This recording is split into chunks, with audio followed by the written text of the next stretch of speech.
V malej dedinke pod horou žil 8-ročný chlapec Tomáš. Bol milý, ale veľmi nesmelý. Vždy, keď sa mal postaviť pred triedu alebo rozprávať s cudzími ľuďmi, roztriasli sa mu kolená. Spolužiaci ho mali radi, no často si z neho uťahovali, že je tichý ako myška. Tomáš mal však veľké sny.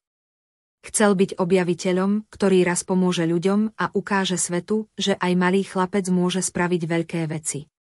Lenže sám sebe neveril. Jedného večera sa obloha zmenila na tmavé more. Vietor hučal, blesky presvetľovali nebo a dedina zostala bez elektriny. Domy sa ponorili do tmy a jediné svetielko svietilo v okne Tomášovho domu malá sviečka. Mami, prečo nejde svetlo? Spýtal sa vystrašene. Búrka poškodila drôty, vysvetlila mama. Musíme počkať, kým ju opraví dedinský majster. Lenže majster býval až na konci dediny a cez rieku, ktorá sa po daždi rozvodnila.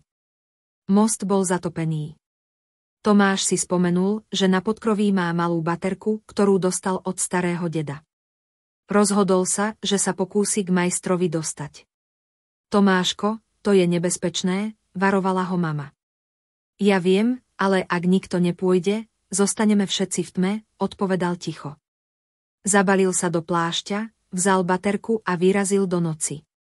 Vietor mu bičoval tvár, dážď mu stekal po rukách, ale on šiel. V srdci cítil strach, no ešte silnejšie cítil zodpovednosť. Keď prišiel k rieke, voda hučala a most naozaj nebol vidieť. Tomáš si posvietil baterkou a všimol si padlý strom, ktorý vytváral úzky prechod.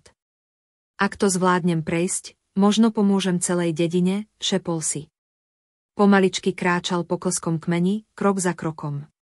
Raz sa pošmykol, no zachytil sa vetvičky. Dýchal rýchlo, ale nevzdal sa.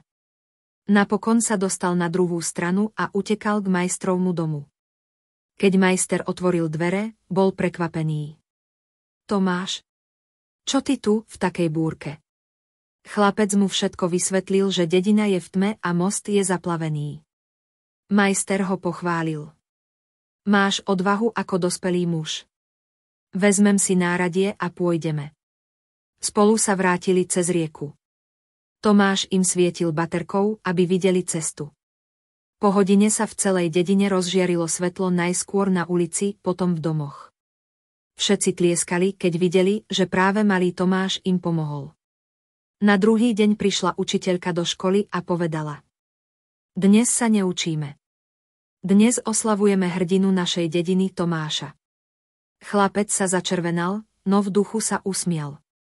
Už sa nebál rozprávať, už sa nebál konať. Pochopil, že odvaha neznamená nemať strach, ale postaviť sa mu tvárou v tvár. A keď sa ho raz mama opýtala, čo si z tej noci zapamätal najviac, odpovedal: Že aj malá baterka dokáže rozohnať veľkú tmu, keď je. Poučenie príbehu. Neboj sa urobiť prvý krok, aj keď sa bojíš. Odvaha nie je o sile, ale o srdci. A aj najmenší človek dokáže rozsvietiť svet okolo seba.